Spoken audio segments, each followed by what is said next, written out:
Hey everybody, my name is Eric, and today I am doing a split screen with my friend Sean Lewis, and we're talking about your company and why it may feel dysfunctional. So, a little bit of quick backstory. Actually did a previous video talking about the 5 dysfunctions of a team by Patrick Lencioni. If you haven't watched that video, you'll see a card pop up on the screen either here or here if you want to have the idea of what the 5 dysfunctions are. But I thought it'd be helpful to do a follow-up video with Sean, who is an organizational strategist and works with companies to help improve process and culture and people to be able to have a more well-oiled machine for your company. And we're going to be talking about how you go about doing that.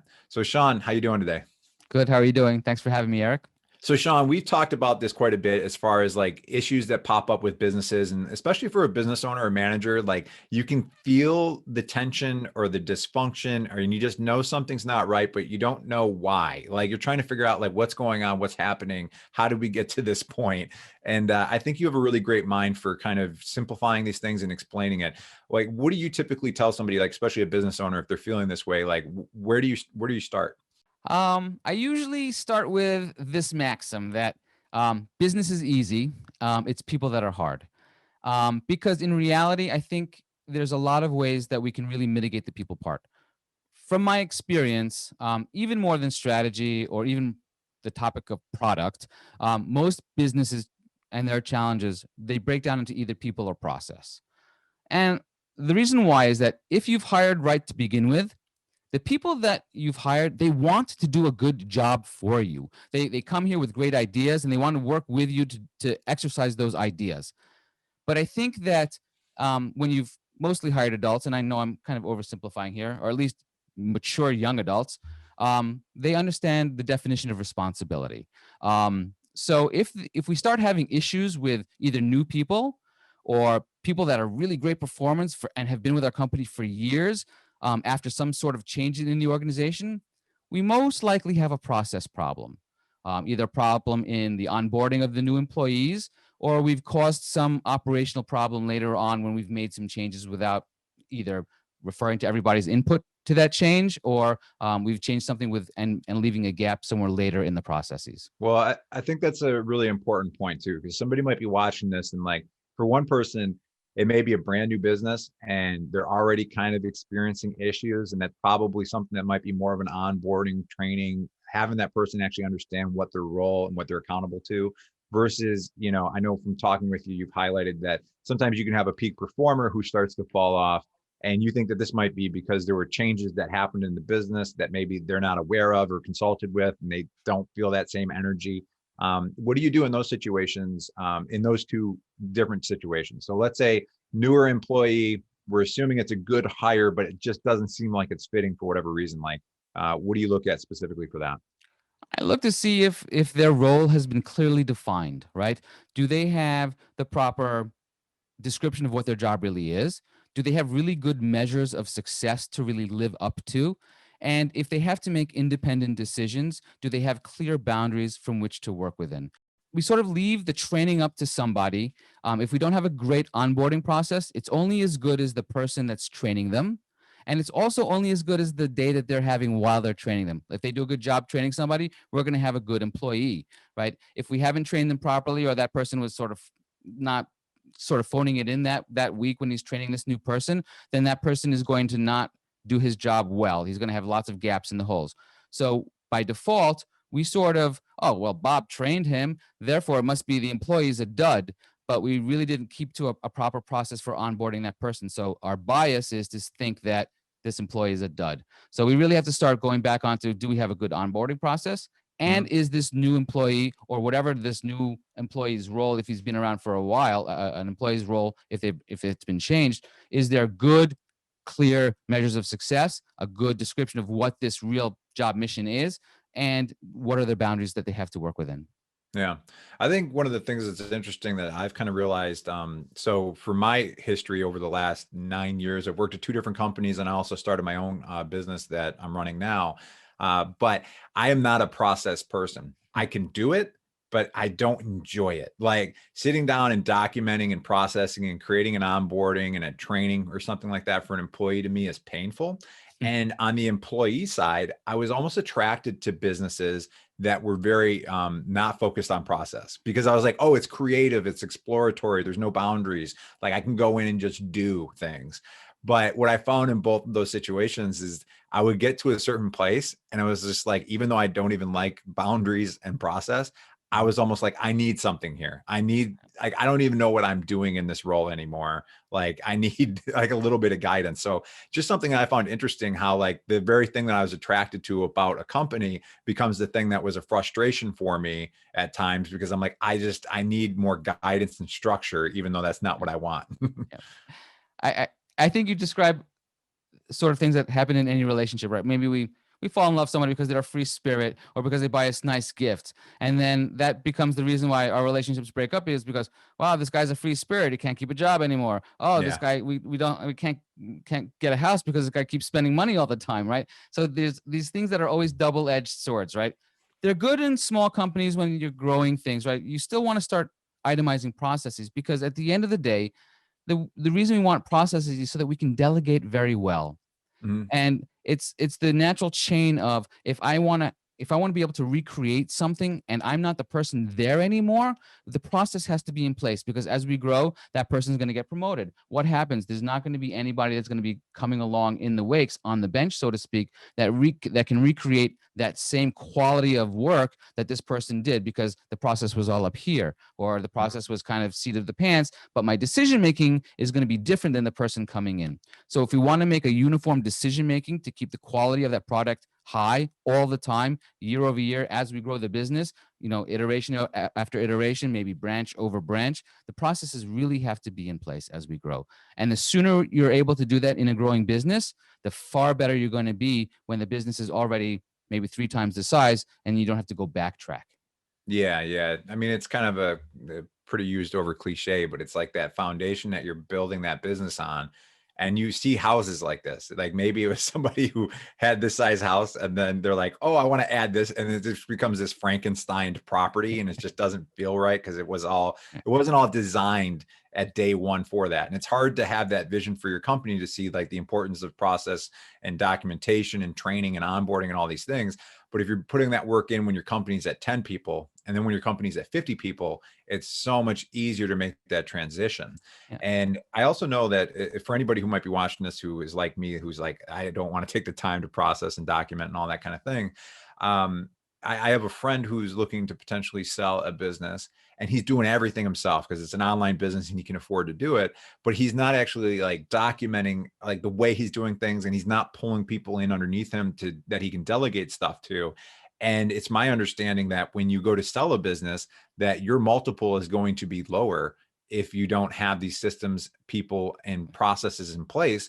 Because what you're going to end up having is a business that you can sell, that essentially you have to be an owner, but also the operator of, if somebody's buying it. Versus if you have all of these pieces in place and you have this clean system, then you're going to have people who are like, I don't want to be an owner operator. I just want to be an owner. And your multiples higher because there's just less crap that they have to deal with when they purchase your business. So even if you're not thinking of selling your business today, you may want to in 6 years. Something may change in your life that you're like, you know what, it's time for me to move on to the next thing. But now you've got this Frankenstein business that you're like, I don't even know how I would sell this thing because I'm so integral to every single part of it. Yep. I think you make a very good point. But and also going back to the original topic of dysfunctions of a team. Mm-hmm. Um, you said something a little bit earlier about it being a foundation, the systems being the foundation of a business on which to grow upon. I also think that the lack of systems is really the beginnings of the cracks in that foundation, by which a business's culture starts to fail. Mm-hmm. And when a business's culture starts to fail, we start demotivating our employees. Um, it's also why when we start motivating our employees, we really start to mistake that for disengagement. And we've had a lot of discussions of employee disengagement for the last many, many years, actually, right? Yeah. And, I've experienced this on both sides, and one of the things that I see too with this is, especially, I don't want to harp on process too much, but sometimes when it's not really clear what your specific roles and duties are, like you might have like your core roles and duties, but then there's these ancillary things that are kind of attached to you. But Mhm. then you have somebody over here and they have their core duties, and then there's ancillary things. what I've found is when there's not clarity around that, is sometimes those things start to weave together, and it's not really, you're not really sure who's really responsible for that Exactly. thing. And at least for me, the experience that I've been left with when I felt disengaged, because I would characterize myself as a good performer with the companies that I've worked with in the past. But where I start to feel disengaged is when there's not that clarity around those roles, because sometimes what ends up happening is you start absorbing more and more work because you're a performer. And then you start having this narrative of like, Yeah. why am I doing this? Yeah. Like, cool. Like if I work hard and I do a really great job, I can start absorbing other people's tasks and duties on occasion. And for me, that was a very frustrating experience. So again, I think that's something where if you have clear communication, clear onboarding, clear responsibilities, and all of that, duties, process, everything, then it's just like, okay, there's overlap here. This person's responsible. You're going to help them in this way. And I think it kind of clears up some of that confusion and just kind of messiness that you see sometimes in collaborative work. I don't know what you feel about that, but Oh, I think that's the essence of dysfunction that you're describing right there. It's is without the clear system, there is no without a system, there's no clarity in the role, right? And we can go back to either the job descriptions and things that we were talking about, but at the end of the day, that job description has to be implemented through a system, right? And if someone is taking on more roles or more responsibilities than someone else on their team, then we start to get again demotivated. Why am I doing all of this work? This person's getting paid just as much, maybe even more than I am, right? Because this person has higher seniority, and that causes a dysfunction because of the demotivation of I'm doing more than they are, it's not fair. There's no system, there's no clear delineation of who's responsible for what, who owns this process, who's a key integral part of this process, and what they're supposed to produce when, how many times, on what deadline, so on and so forth, right? If you okay. leave those things open, then people start to have to fill in the gaps. And people who want to do a good job, right? Maybe sometimes it's the newer person. They say, all right, they'll fill in those gaps and let that other person sort of coast until they start burning out. Yep. So let's do a hypothetical, right? You got Jane Doe, John Doe. So you got Jane and John. They're both working at a company. It seems like they're butting heads a little bit. And you were to talk to the manager, the owner, and they're like, I don't know what to do. Like they're both good employees in their own ways. I don't want to lose one of these people, but it just seems like there's something not right here. There's dysfunction here between these two people when they're working together. Like, how are you going to approach that to the business owner? Like, what are the first things that you're going to look into trying to address with them? I would approach the business owner and say, I'd like to speak to each person individually, and then find out what do they feel a problem is, and Hmm. then sort of understand, do they have a clear job description? Do they have a clear set of roles and responsibilities? Do they understand what their job mission is in the company? If there's clarity around those things, then we go next to, do they understand what the end result of the mission of the company is, and are we working, is that job mission aligned with what those goals are? And then why is there friction? Is it, and it could be any number of reasons. It could be a personality difference, but I think even when people don't like each other and there's respect because that person is doing a good job, then those kinds of frictions iron themselves out. At the end of the day, there's some type of disconnect between this person believes this person isn't doing the job to the best of their ability, or they're not producing what they need to do in order to do their jobs. Let's start there. If that's not the case, then it goes on, then there might be some personality issues later on down the line. But let's first start with what the job is supposed to be, if they're in alignment with each other, and if they each believe and respect the job that each other is doing. Yeah, yeah, and I think that's why, not just to, throw a pitch out there for you and your services, but sometimes it's difficult for the owner or the manager to sit somebody down individually and say, "Hey, what's going on here? Like, shoot straight with me, right?" Because you have all of this history with that person, and you're like, I don't know if they really want me to shoot straight based on what I want to say, or I'm not sure if I'm okay, if this is a safe place. And we talked about that in the 5 dysfunctions of a team is healthy conflict, right? And Mhm. sometimes having an outside person be able to talk to that person without all that backstory and history, it's a little bit easier to shoot straight because it's just like, well, let me tell you what's going on. Mhm. And then for you to be able to come in, let's say it's Jane and John, right? And be able to get that, unfiltered narrative from both of them, and then start to make assumptions based on that, and then be able to come together collaboratively and talk through it. And it's like, oh, this is a process issue. These people are fine, but they're overlapping in these ways, and they both feel a little bit bitter because they didn't realize that this was this person's responsibility and this was this person's, that kind of thing. Oh, I think that's why it's so perfect. helpful to have an outside eye on things. Yeah, if I've come in, or any consultants come in from the outside and they're doing their job right, they're establishing a relationship of trust with each of these employees, and they're coming in with it saying, "Look, I'm not going to repeat what you say directly, but I really would like you to be honest with me if we're going to be able to fix this problem." And believe it or not, employees want to tell you what's going on. They really want to get to the bottom of it. They're definitely not going to say this to their direct supervisor or to the owner of their company, but they generally will tell you what's going on to you if you've established that relationship of trust, and they believe that you're not going to go say, "Well, Jane said this." Um, so that outside party is very helpful in sort of refereeing, I guess is the best word, between the three parties in this case. Yeah. Yeah. From your experiences of consulting with different businesses, besides everything that we just covered as far as people, process, and that, like, what are the other issues and things that you've, because I'm sure you start seeing patterns, right? Where you're like, Mhm. you start to see something and, then you're like, oh, I see where this is going, kind of thing. Is there anything else that you've seen that just seems like a habitual kind of issue that different business owners are dealing with when it comes to their teams and dysfunction? I think a, a great deal of it is they've been given a role and they haven't been given the authority to be able to fulfill those responsibilities. If they need to make decisions, they don't have the authority to make those decisions. They always have to go somewhere else to get permission to do something. So it's demotivating because you've given me all of this responsibility I have to take care of, but I don't have the authority to fix those problems. And then I'm relying upon somebody else to fix that problem so I can do my job. Those are a lot of the issues that I see in a company when people are, they're delegated to, but they can't perform the job that they want to be doing because they don't have the authority, the power of the purse, the ability to make a refund, or the ability to whatever the case might be, to solve So their problem for themselves or for a customer. yeah, and I've seen this play out before. And I think sometimes it's one of two things. Sometimes it's the business owner who's just like nervous to give that authority away, right? Or the manager because they're worried about what somebody's going to do with it. And I think other times it's just they haven't thought of it. And one company I worked at it was exactly what you're describing. It was the authority to give a refund, right? Mhm. And it became this thing when like somebody requested a refund, they'd have one person here and they'd bring it to the owner or the manager, and then it would be a discussion during a meeting, and it was just happening like over and over and over again. And it was just like from an efficiency standpoint, you're like, Mhm. what are we doing here? Like, this is not a big refund. Like, it wasn't like a high ticket item.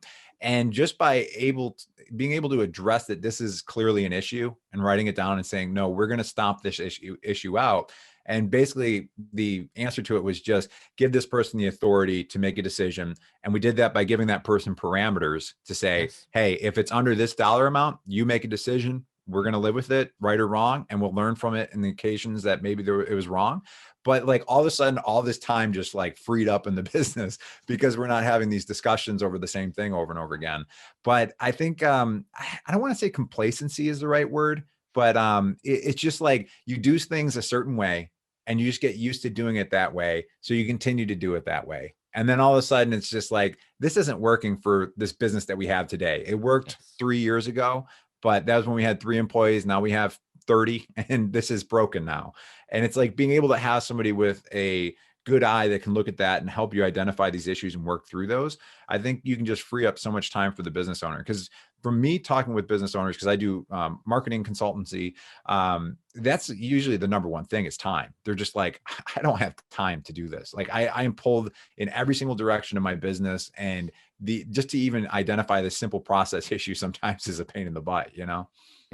You've really just described sort of the quintessential number one beginner of a dysfunction of a team, right? Is I don't have the authority to do what I do. I'm not happy. It really could have been solved with just putting together a process that says, this is when we give refunds. These are the top 10 areas that we give refunds for. For these, we give the boundaries, which is up to $500, up to $1,000, anything over $1,000, which maybe falls into the 1%, right?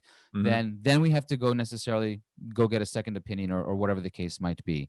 Yeah. But once those processes with those boundaries are in place, you freed up a lot of angst and a lot of stress for the employee. I can't solve this person. This person's on the phone with them. They have that tension going on with whatever problem they're trying to solve.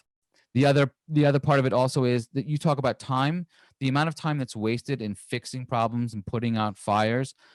If you can build into your system that every 2 years or so, into your business planning process, let's put it that way, a revamp or a examination of the current systems as we grow.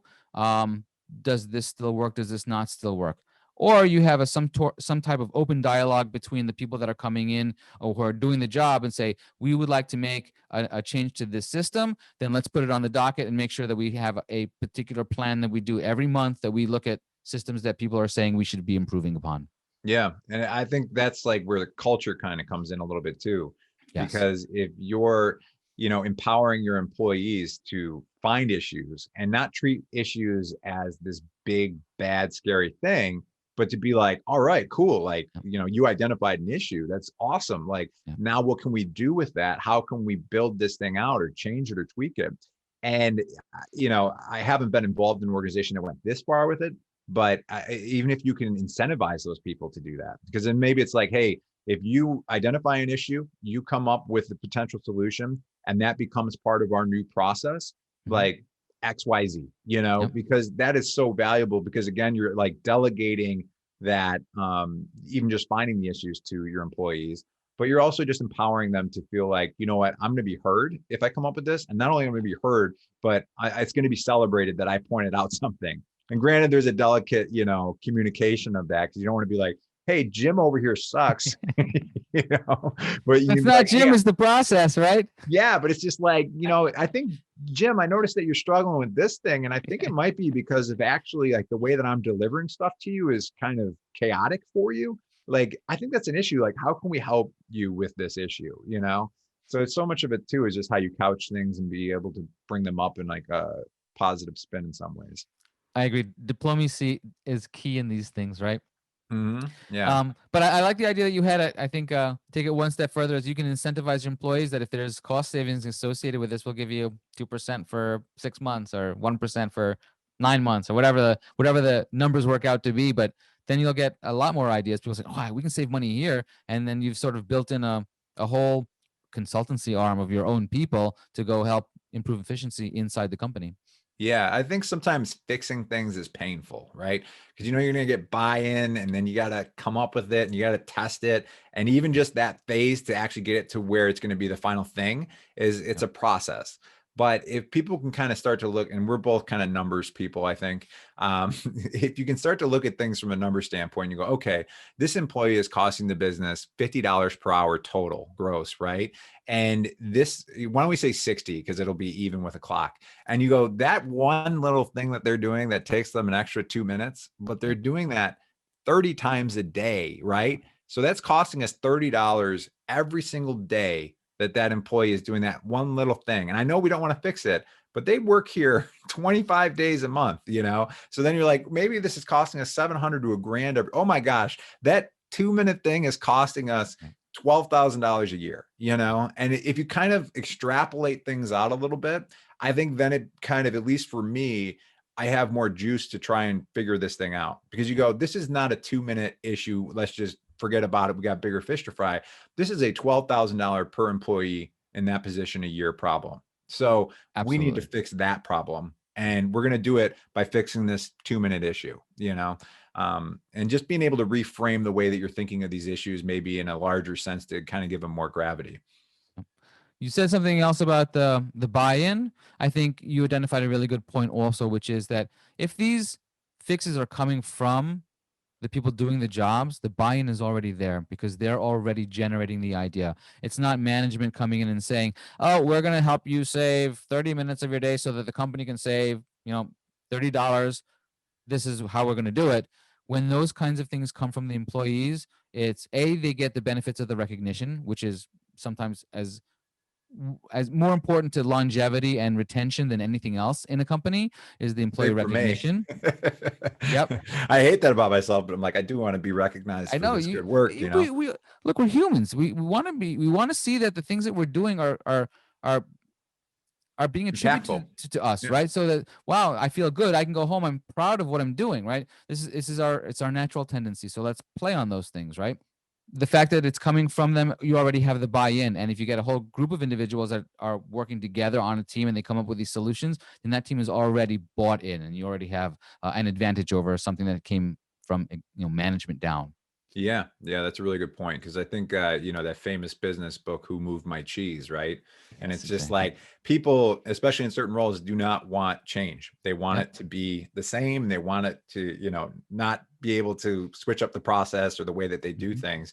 But exactly what you just described is like if it's coming from them and going up, it's just like, well, no, this is my idea to change this. Yeah. And then the entire process of trying to change things up, I think, becomes a lot smoother in that way.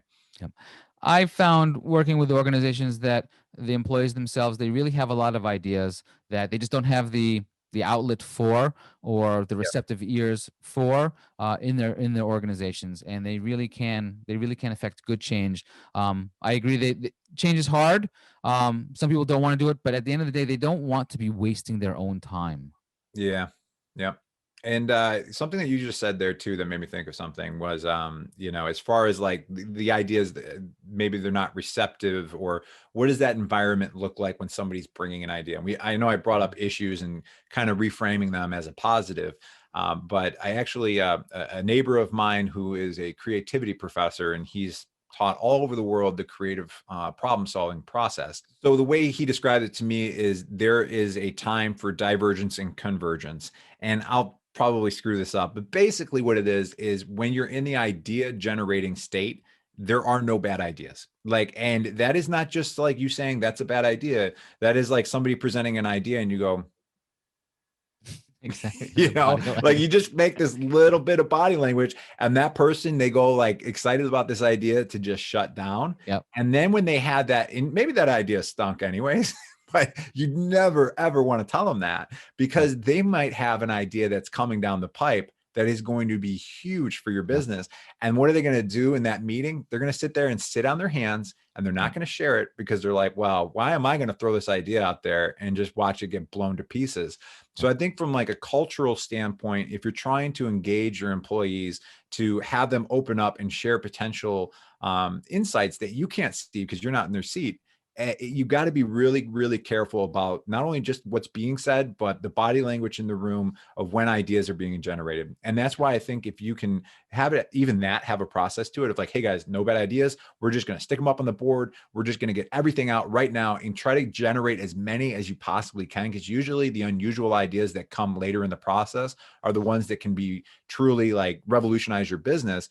And then when you get those ideas, you can say, okay, now that we have these ideas, what are the potential issues and pitfalls of some of these ideas? So Exactly. that's where you're Yep. kind of changing the narrative of now it's okay to judge this. And thank you everybody for all these awesome ideas. Yep. And I've been in rooms where that's not clearly established. And you have, I call them, clay pigeons, when you're like, people have like their guns out and shooting clay pigeons. Those are the ideas. And it's just like, pow, pow. Yep. And if you have somebody doing that in the actual room, while these ideas are being generated, is just going to crush any innovation that you're going Totally to agree. have. And you're just not going to come up with those ideas.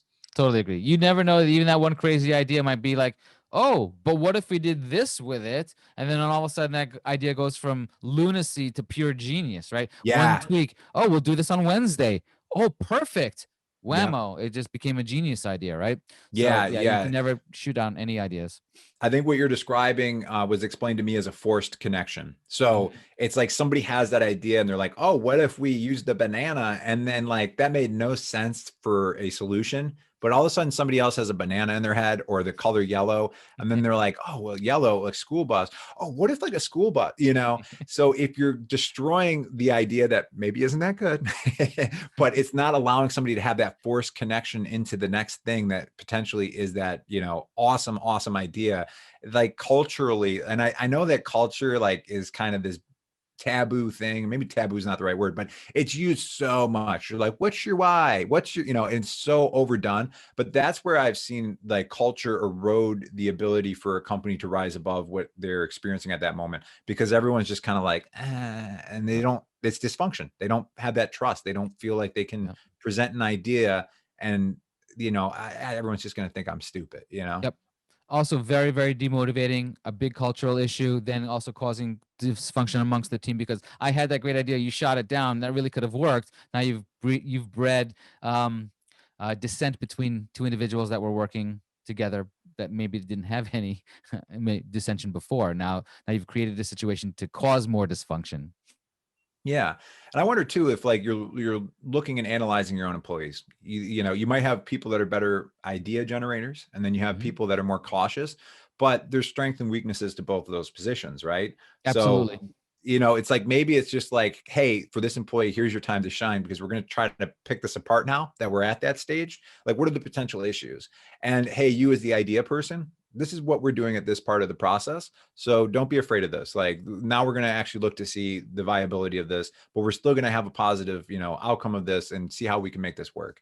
Yes. So it's just, yeah, it's really weird, because I think that's where like culture is even tougher than people and process, because I think process is probably the easiest thing, right? Yep. Because it's very like, okay, like clearly this process isn't working. Yep. But when you get into people and culture, that's where it becomes this like third entity that exists. And you're Mhm. like, oh, what is our culture? And it's hard to put your finger on it. And it's hard to identify where there's issues or opportunities that maybe you're not seeing.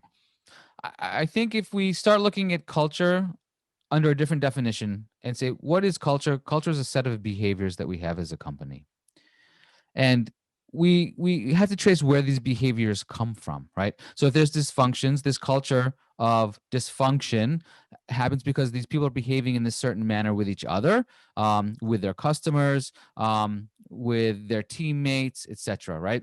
So the the funny thing about culture is whether you're trying to work on a culture or not, you're going to have one. The absence of efforts to create a culture in and of itself. It's just the way it is because it's really just the sum of all the behaviors of all the people in the company. So if you want to affect a cultural change, you really have to start with a behavioral change.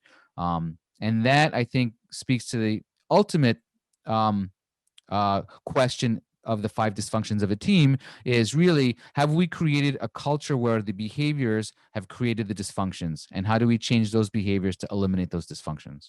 Yeah. Yeah. I love it. Well, you know, I know this is your YouTube channel, but again, I'll prop you up, Sean. I've worked with you in various capacities over the years, and always appreciated working with you. So if people are interested in working with you, I'm assuming in the description below, you'll have details for your website, contact information if people want to reach out. Because I know you're always open for a chat, right? And if Absolutely. somebody's just got an issue or something they're trying to work through, and it's cool watching and working with you through the years, and watching you come into a situation and being able to identify things and be like, oh, here it is.